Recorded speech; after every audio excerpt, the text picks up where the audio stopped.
Hello everyone, welcome back to my channel. আশা করছি তোমরা সবাই ভালো আছো। তো আজকে পড়াবো বিষয় হচ্ছে বাংলা দশম শ্রেণীর, পড়াবো পথের দাবি, লেখককে শরৎচন্দ্র চট্টোপাধ্যায়। তো পথের দাবি শরৎচন্দ্র চট্টোপাধ্যায়ের এই অংশটি চলো আজকে তোমাদের সাথে আলোচনা করব। এমসিকিউ, অতি সংক্ষিপ্ত ও রচনাধর্মী প্রশ্ন উত্তরগুলি। তো চলো শুরু করা যাক। তো এখানে চলে এসেছি এমসিকিউ প্রশ্ন উত্তরে। তো প্রথমে আমরা আলোচনা করব এমসিকিউ প্রশ্ন উত্তরগুলি, তারপরে চলে যাব অতি সংক্ষিপ্ত প্রশ্ন উত্তরে। তো ভিডিওটি প্রথম থেকে শেষ পর্যন্ত দেখতে থাকো। তো প্রথম প্রশ্ন, পুলিশ স্টেশনে যার মোট ঘাট নিয়ে বসেছিল তারা জাতিতে ছিল কি? উত্তর, বাঙালি। পুলিশ স্টেশনে মোট ঘাট নিয়ে বসে থাকা বাঙালির সংখ্যা হলো কয়জন? 6 জন।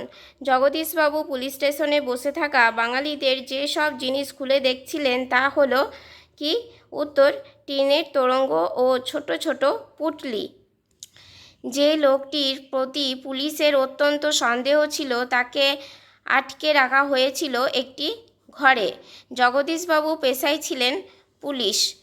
পুলিশ যার খোঁজে তল্লাশি করছিল তিনি ছিলেন একজন রাজদ্রোহী।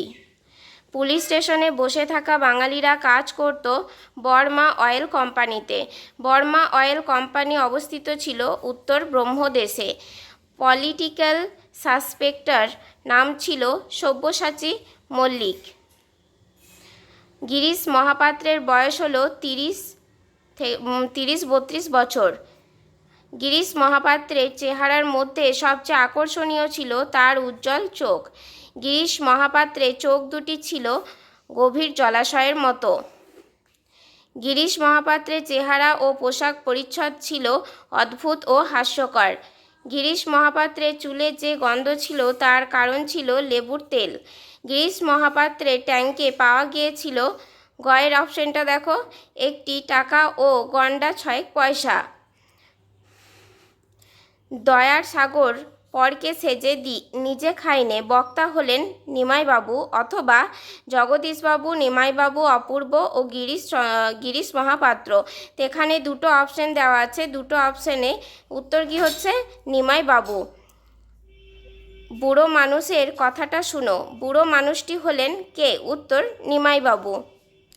মহাপাত্রের সঙ্গে তার যেসব মালপত্র ছিল তা হলো ভাঙা টিনের তোরঙ্গ ও চাটাই জড়ানো ময়লা বিছানা। অপূর্বর অন্যমনস্কতা যে লক্ষ্য করেছিল সে হলো রামদাস ওয়ারকর। এত বড় কুশলা মেয়ে আর যে কেহ আছে মনে হয় না হে তলওয়াকর। কার্যকুশলা মেয়েটি হলো ওপরিতলার বাসিন্দা ক্রিশ্চান মেয়েটি। তেওয়ারি বর্মা নাচ দেখতে যে স্থানে গিয়েছিলেন তার নাম ফোয়া। সব্যসাচী মল্লিক পেশায় ছিলেন ডাক্তার। গিরিশ মহাপাত্রের জামার রং ছিল রামধনু, অথচ গভর্নমেন্টর কত টাকায় না এরা বুনো হাঁসের পিছনে ছোটাছুটি করে অপব্যয় করলে। বুনো হাঁসের পিছনে ছুটোছুটি বলতে বোঝানো হয়েছে অপ্রাপ্য বস্তুর চাহিদা। এমনি তাদের অভ্যাস হয়ে গেছে, যা অভ্যাস হওয়ার কথা বলা হয়েছে তা হলো অপমানিত হওয়া। বুড়ো সাহেব অপূর্বকে পাঠিয়েছিলেন ভামতে। অপূর্ব ও তলওয়ারকরের সঙ্গে ভামতে যারা গিয়েছিল তারা হলো আর্দালি ও পেয়াদা।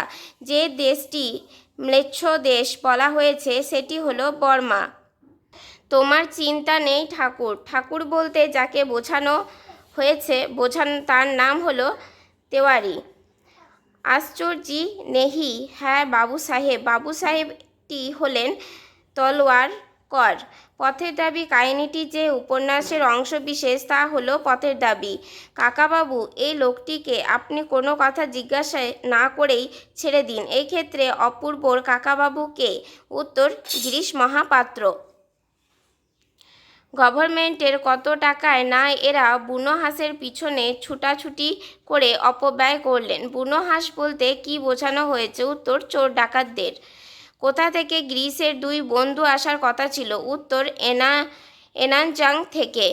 তুমি তো ইউরোপিয়ান নও কথাটি অপূর্বকে কে বলেছিল? উত্তর, বড় সাহেব। গিরিশ মহাপাত্রের সাথে অপূর্বের পুনরায় কোথায় দেখা হয়েছিল? উত্তর, রেল স্টেশনে। তা টোটাল 36টা মতো এমসিকিউ প্রশ্ন উত্তর তোমাদের পড়িয়ে দিলাম। এরপরে চলে যাব পরের অতি সংক্ষিপ্ত উত্তরধর্মী প্রশ্ন উত্তরে। দেখো, প্রথম প্রশ্ন, পুলিশ স্টেশনে প্রবেশ করিয়া দেখা গেল, কি দেখা গেল? উত্তর, শরৎচন্দ্র চট্টোপাধ্যায় রচিত পথের দাবি পাঠ্যাংশে আলোচ্য অংশে দেখা গেল পুলিশ স্টেশনের সামনে হলঘরে জনা ছয়েক বাঙালি বসে আছে আর পুলিশ তাদের মালপত্র তল্লাশি করছে। 2, তাহাকে আর একটা ঘরে আটকাইয়া রাখা হইয়াছে। কাকে আটকে রাখার কথা বলা হয়েছে? উত্তর, পথের দাবি পাঠ্যাংশে গিরিশ মহাপাত্রের ছদ্মবেশীধারী রাজবিদ্রোহী সব্যসাচী মল্লিককে আটকে রাখার কথা বলা হয়েছে। বর্মা পুলিশ এই সন্দেহভাজনকে জিজ্ঞাসার জন্য আটক করেছিলেন। 3, লোকটি কাশিতে কাশিতে আসিল, লোকটির পরিচয় দাও। উত্তর, পথের দাবিতে যে লোকটি বলতে গিরিশ মহাপাত্রের ছদ্মবেশধারী রাজবিদ্রোহী সব্যসাচীর কথা বলা হয়েছে। সন্দেশবশত পুলিশ তাকে আটক করলেও পরে আচরণ ও বেশভূষা দেখে পুলিশ গিরিশকে ছেড়ে দেয়। 4 নম্বর প্রশ্ন, সহসা আশঙ্কা হয়, কোন আশঙ্কার কথা বলা হয়েছে? উত্তর, শরৎচন্দ্রের পথের দাবি পাঠ্যাংশে রোগা চেহারায় গিরিশ মহাপাত্র সামান্য কাশির পরিশ্রমে এতটাই হাঁপাতে থাকে যে মনে হয় মৃত্যু অবশ্য ভাম্বি। সেই মৃত্যু আশঙ্কার কথা বলা হয়েছে। 5, ভয় হয় এখানে খেলা চলিবে না, উক্তিটি পরিস্ফুট করো। পথের দাবি রচনাংশে সব্যসাচী বিচিত্র পোশাকের ও অসুস্থতার আড়ালে নিজেকে লুকিয়ে রাখলেও তার বুদ্ধিদীপ্তি চোখ দুটিকে সে লুকোতে পারেনি। সে চোখের সামনে কপটতার চেয়ে সরে দাঁড়ানো ভালো। 6, কেবল এই জন্যই যেন সে আজও বাঁচিয়া আছে, এই জন্য বলার কারণ কি? উত্তর, ভগ্ন স্বাস্থ্য গিরিশ মহাপাত্রকে দেখে মনে হতো তার মৃত্যু আসন্ন, কিন্তু তার দৃষ্টির গভীরে এমন প্রাণশক্তি লুকিয়েছিল যাকে মৃত্যুও ভয় পেত। কি বলো অপূর্ব? অপূর্বের কাছে কোন কথার সমর্থন আশা করা হয়েছে? উত্তর, পথের দাবি পাঠ্যাংশে নিমাইবাবু ভগ্নস্বাস্থ্য গিরিশ মহাপাত্রের বাহারি পোশাকের প্রতি অপূর্ব দৃষ্টি আকর্ষণের করে ব্যঙ্গার্থে যে কথা বলেছিলেন তারই সমর্থনের কথা বলা হয়েছে। তার আমি জামিন হতে পারি। কে কিসের জামিন হতে চেয়েছে? উত্তর, নিমাইবাবু জিজ্ঞাসা জন্য গিরিশ মহাপাত্রকে আটক করলেও তার বেশভূষা ও আচরণ দেখে অপূর্ব ধারণা হয় সে সব্যসাচী নয়, তাই অপূর্ব উক্ত বিষয়ে জামিন হতে চায়। নিমাইবাবু চুপ করিয়া রহিলেন। নিমাইবাবু চুপ করে থাকার কারণ কি? উত্তর, গিরিশ মহাপাত্র যে রাজদ্রোহী সব্যসাচী নয়, অপূর্ব এই আশ্বাসে নিমাইবাবু আস্থা হারালেও সব্যসাচী প্রখর বুদ্ধির সম্পর্কেও তিনি ওয়াকিবহাল, তাই নিশ্চিত না হয়ে তিনি চুপ থেকেছেন। তারপরে দেখো, দেখি তোমার ট্যাকে এবং পকেটে কি আছে? গিরিশ মহাপাত্রের ট্যাকে ও পকেটে কি কি পাওয়া গিয়েছে? উত্তর, গিরিশ মহাপাত্রের ট্যাক থেকে পাওয়া যায় একটি টাকা ও গন্ডার কয়েক পয়সা। পকেট থেকে পাওয়া যায় একটা লোহা ও কম্পাস ও ফুটরুল। এছাড়াও বিড়ি, দেশলাই ও গাঁজার কলকেও পাওয়া যায়। বুড়ো মানুষের কথাটা শোনো। বুড়ো মানুষ কোন কথা বলেছিল? উত্তর, শরৎচন্দ্র চট্টোপাধ্যায় রচিত পথের দাবি পাঠ্যাংশে আলোচ্য অংশে বুড়ো মানুষ অর্থাৎ পৌর নিমাইবাবু গিরিশ মহাপাত্রকে তার স্বাস্থ্যের কথা মনে রেখে গাঁজা না খাওয়ার পরামর্শ দিয়েছিলেন। বাবুজি, এসব কথা বলার দুঃখ আছে। কোন সব কথা বললে দুঃখ হতে পারে বলা হয়েছে? ঊর্জিত বক্তা অপূর্ব সহকর্মী তলওয়াকার দুঃখ ঘটার মতো কথাগুলি হলো, ইংরেজ পুলিশ নিমাইবাবু অপূর্ব আত্মীয় হলেও স্বাধীনতা যুদ্ধে আত্মনিয়োগকারী সব্যসাচী তার বেশি আপন। তো এখন আমরা চলে এসেছি রচনাধর্মী প্রশ্ন উত্তরে। তো চলো প্রথম প্রশ্নটা পড়ে নিই, যেগুলো ইম্পর্টেন্ট সেই প্রশ্নগুলোই আলোচনা করব, নাহলে ভিডিওটি অনেকটাই বড় হয়ে যাবে। তো চলো প্রশ্নটা শুরু করি।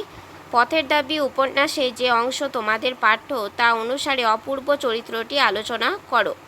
তো চলো উত্তর, শরৎচন্দ্রের পথের দাবি রচনাংশে মুখ্য চরিত্র অপূর্ব একজন সৎ, শিক্ষিত, আদর্শবাদী ও সংবেদনশীল যুবক।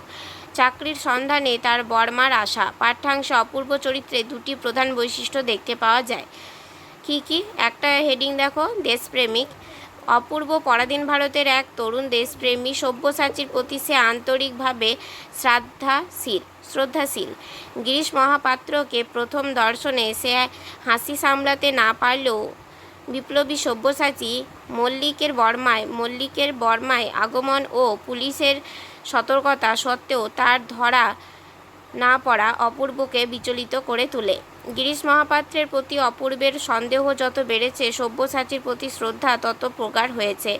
সহকর্মী রামদাসের কাছে তার সরল স্বীকারোক্তির ইংরেজ ভৃত্য আত্মীয়ের চেয়ে অনাত্মীয় দেশপ্রেমিক সব্যসাচী তার বেশি আপনার। দেশের অপমান ভুক্তভোগী অপূর্ব বুকে বেঁধে শরৎচন্দ্র এই বাঙালি বিপ্লবী তরুণদের আদর্শে অপূর্বকে গড়ে তুলেছেন, যাদের ধমনীতে পরাধীনতার ও দাসত্বের যন্ত্রণা থেকে মুক্তির আশঙ্কা শোণিতের মতো প্রবাহিত। তাই সব্যসাচীর মতো রাজদ্রোহীরা অপূর্বদের আদর্শ নায়ক। এদের মধ্যেই তরুণ বিপ্লবীরা নিজেদের খুঁজে পেতেন। পরের হেডিং কি? গুরুজনের প্রতি শ্রদ্ধাশীল। বিপ্লবী সব্যসাচী দৃঢ়তা ও তার ব্যক্তিত্বকে অপূর্ব শ্রদ্ধা করলেও প্রকাশ্যে রাজদ্রোহিতার সাহস তার ছিল না। সেই কারণেই ইংরেজ বিদ্বেষী অপূর্ব তার পিতার বন্ধু নিমাইবাবু ইংরেজ কর্মচারী জেনেও তার প্রতি শ্রদ্ধাশীল ছিল। এইভাবে পথের দাবি উপন্যাসে কথক অপূর্ব পরাধীন ভারতের শিক্ষিত তরুণদের এক সার্থক টাইপ চরিত্ররূপে প্রভাবিত হয়েছে। রামদাস তলওয়াকর চরিত্রটি বিশ্লেষণ করো। উত্তর: শরৎচন্দ্র চট্টোপাধ্যায় রচিত পথের দাবি উপন্যাসের একটি পার্শ্ব চরিত্র হল রামদাস তলওয়ারকর। অপূর্ব সহকর্মী তলওয়ারকর খুবই গুরুত্বপূর্ণ চরিত্র না হয়েও যথেষ্ট গুরুদায়িত্ব পালন করেছে। তাকে অবলম্বন করে পাঠ্য অংশে অপূর্ব নিজের ভাবনাচিন্তা ব্যক্ত করেছে। রামদাস তলওয়ারকর সহকর্মীর চেয়েও অনেক বেশি সহমর্মী ও বন্ধু। ছদ্মবেশী সব্যসাচীকে দেখে আনমনা অপূর্বের বাড়ি পরিস্থিতি কুশল কিনা তা সে জানার চেষ্টা করেছে। তার স্ত্রী প্রতিদিন অপূর্বের জলযোগ সরবরাহ করেছে। তলওয়ারকর পূর্বের সমস্ত কথা মনোযোগ দিয়ে শুনেছে। তা সে অপূর্বর ঘরে চুরি ও উপরিতলার খ্রিস্টান মেয়ের দ্বারা সম্পদ রক্ষার গল্পই হোক বা ইংরেজ কর্তৃক অপূর্ব অপমানের কাহিনীই হোক। রেঙ্গুর পুলিশ স্টেশনে দেখা অদ্ভুত দর্শন গিরিশ মহাপাত্রের বর্ণনা দিতে গিয়ে তার সঙ্গে প্রচণ্ড হাসিতে ফেটে পড়েছে অপূর্ব। কিন্তু সঙ্গে দিতে গিয়ে তলওয়ারকর কখনোই অপূর্বর ছায়াতে পরিণত হয়নি। অপূর্বকে ট্রেনে তুলতে গিয়ে গিরিশ মহাপাত্রকে দেখে তার মনে সন্দেহ জেগেছে। প্রখর বুদ্ধিমান ছদ্মবেশী বিপ্লবী সব্যসাচীও তার মন থেকে সন্দেহ দূর করতে পারেনি। রামদাস মনে মনে গিরিশের প্রকৃত পরিচয় হাতড়ে বেরিয়েছিলেন।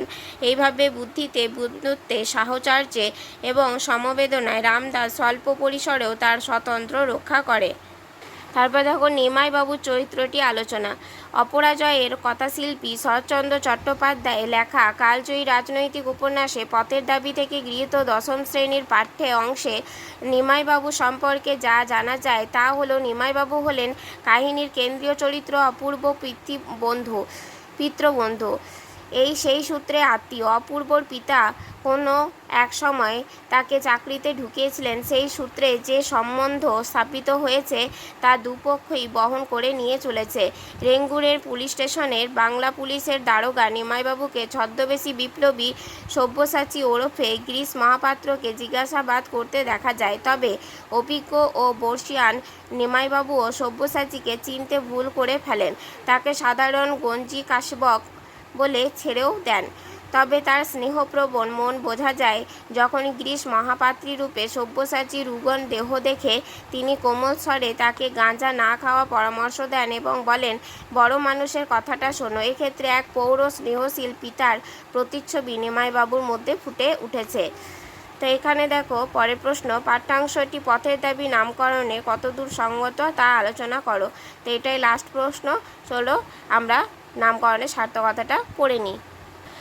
চলো নামকরণের সার্থকতা। নামকরণ যে কোনো সাহিত্য সৃষ্টির এক অপরিহার্য অঙ্গ। নামকরণের পাঠককে বিষয়বস্তুর প্রতি আকৃষ্ট করে, বিষয়বস্তু সম্পর্কে দিশা দেখায়। এক্ষেত্রে সংকলকেরা উপন্যাসের নামানুসারে সংকলিত অংশটিরও নাম করেছেন পথের দাবি। পথের দাবি উপন্যাসের মতো একটি কালজয়ী রাজনৈতিক উপন্যাসের নির্বাচিত অংশবিশেষ ক্ষেত্রেও মূল নামটি অক্ষুণ্ণ রাখাকেই যুক্তিসঙ্গত বলে মনে করেছেন। বিংশ শতকের ৩-এর দশকে বঙ্গবাণী পত্রিকায় প্রকাশের সঙ্গে সঙ্গেই এই উপন্যাস যে জনপ্রিয়তা অর্জন করেছিলেন তার প্রমাণ পাওয়া যায় ইংরেজ সরকারের এই বই বাজেয়াপ্তকরণের মধ্যে দিয়ে। সাহিত্যিক শ্রী অমিয়ভূষণ মজুমদারের স্মৃতিচারণা থেকে জানা যায় যে এই উপন্যাস বাজেয়াপ্ত হওয়ার পর তারা হাতে লিখে এই বইয়ের অনুলিপি তৈরি করেছিলেন। অর্থাৎ ভারতের স্বাধীনতা সংগ্রাম তথা বাঙালি ভারত জাতীয় জীবনের সঙ্গে পথের দাবি উপন্যাসের এক ঐতিহাসিক যোগ ছিল। বাঙালি পরাধীনতার গ্লানি, দুর্দশা, পীড়ন এবং সর্বোপরি মুক্তির জন্য প্রাণপণ প্রচেষ্টার ছবি এই উপন্যাসে বাণীরূপে পেয়েছিল। এখানে পথের দাবির পথ হলো বিপ্লবের পথ, স্বাধীনতা অর্জনের পথ এবং দেশমাতৃকার মুক্তির পথ। মানুষের সেই সহজাত দাবি পূর্ণ করতেই সব্যসাচী এবং তার দলবলের আবির্ভাব।